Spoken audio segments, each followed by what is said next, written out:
I'm not 100% about my condition. Adam came straight from training camp to Dauphiné. He was really close to Jonas, and yeah, it's better to have a backup plan. I mean, yeah, it's better to have two guys to go for the GC than one.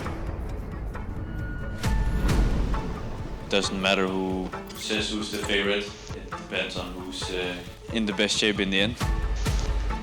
It only changes when Yates shows he's on the level of the other two. I think it's a mind game, like your colleague said.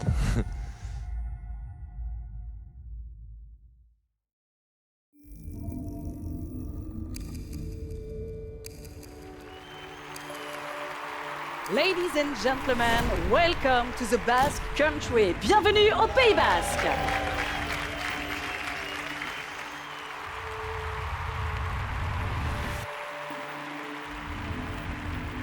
Yeah, racing in the Basque Country is always explosive, exciting, a little bit unpredictable.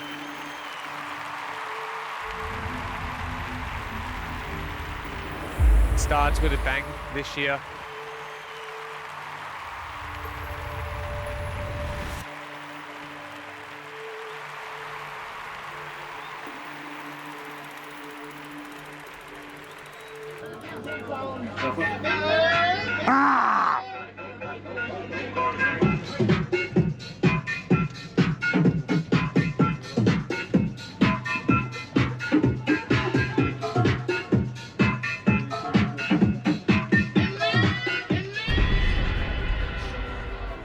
You can see a little bit of nerves in Jonas Vingegaard. He knows that today is a critical day in the Tour, and that's quite unusual on day number one. We're counting down then to the race start of the 110th edition of the Tour de France.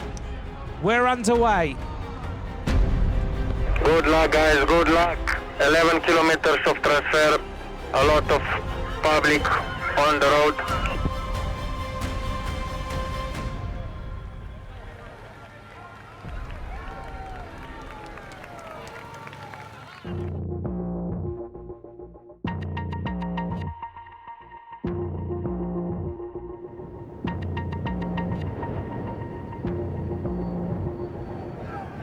Attention pour le départ réel. Stop, départ réel donné, accélération immédiate de la courbe de l'autonomie.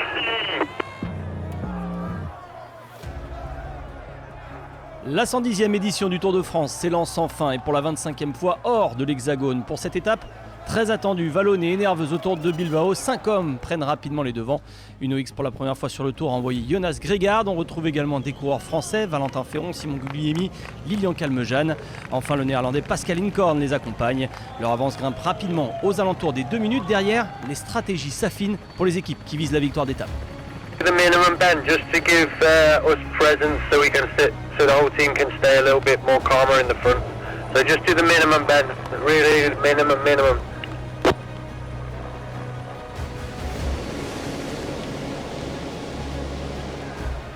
Toujours les mains sur les cocottes là pour Inkorn. Il va bien au sprint lui, attention. Pascal Inkorn, Simon Guglielmi. Il est puissant. Il est fort, l'ancien champion des Pays-Bas, Pascal Inkorn. Il va prendre la tête. Et qui va prendre les 2 points. Et c'est lui le meilleur grimpeur virtuel, effectivement. Voilà, ça fait 3 points.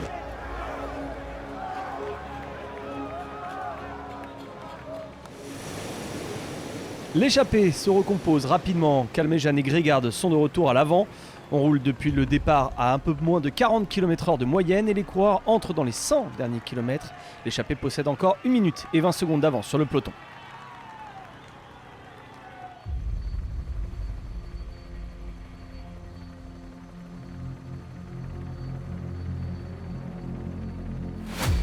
Our 5 riders are brought back. The peloton has not given them any leeway at all today.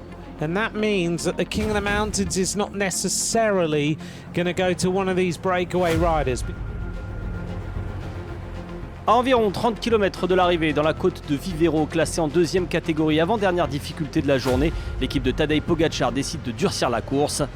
Mikkel Bjerg mène un train d'enfer pendant près de 2 km pour tenter de faire exploser certains favoris.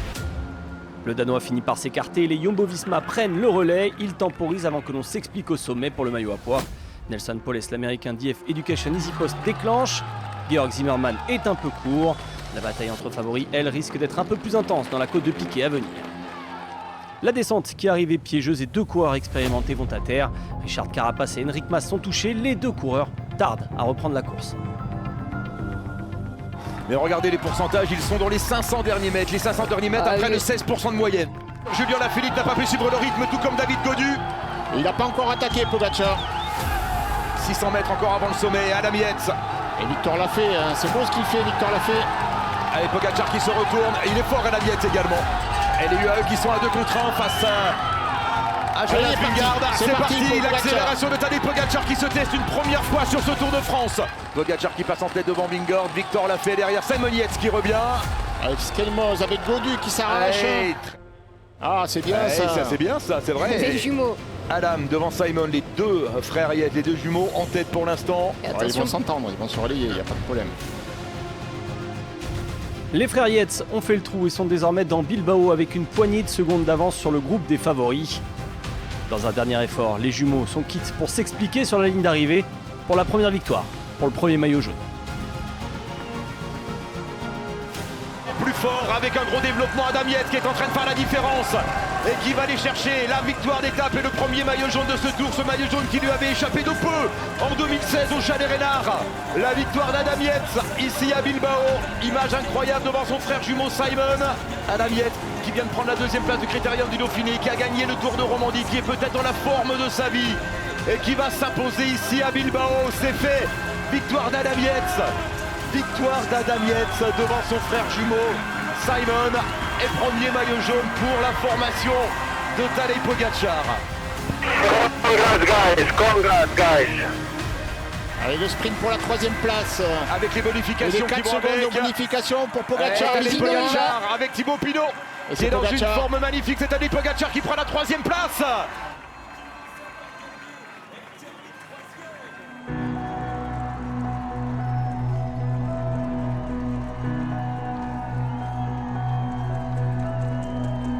Yeah, honestly, I don't even know what to say. I mean, yeah. My brother came across to me, and then we started working together. At first, I didn't know if I should work with him. I asked on the radio, and he said, "Yeah, go for it." So, yeah, like I said, speechless.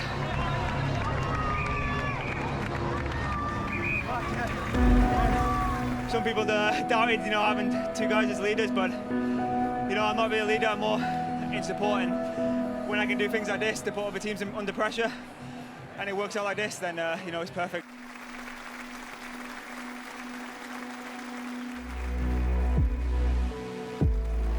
Première victoire d'étape sur le Tour de France pour Adam Yates. Les jumeaux Yates font le doublé. Tadej Pogacar vient chipper la 3e place devant les autres favoris. Belle étape pour Thibaut Pinot, Victor Lafay et David Gaudu côté tricolore. Au général, 3 ans après, Yates prend à nouveau la tunique jaune de leader sur le Tour de France. Au jeu des bonifications et derrière Simon Yates. 2e de l'étape, c'est Tadej Pogacar qui grappille quelques secondes. Quelques outsiders ont perdu du temps. 20 secondes pour Bardet, Bernal, Pidcock ou encore O'Connor aujourd'hui. Le maillot vert est sur les épaules du vainqueur du jour. Adam Yates, son frère 2e, le portera demain. Incorn qui a fait le sprint intermédiaire est placé en 4e position. Belle bataille pour le maillot à pois aujourd'hui. Incorn et Grégard avaient lancé les hostilités avant que Powless ne fasse le nécessaire dans la côte de Vivero. L'américain est le premier et meilleur grimpeur de ce tour. Pour ce qui est du maillot blanc, cela fera 52 jours demain de suite que Tadej Pogacar porte la tunique de meilleur jeune sur le Tour de France. Il sera difficile à déloger, mais un bel objectif pour ses adversaires directs, Mathias Kelmos, Carlos Rodriguez ou encore Corbin Strong.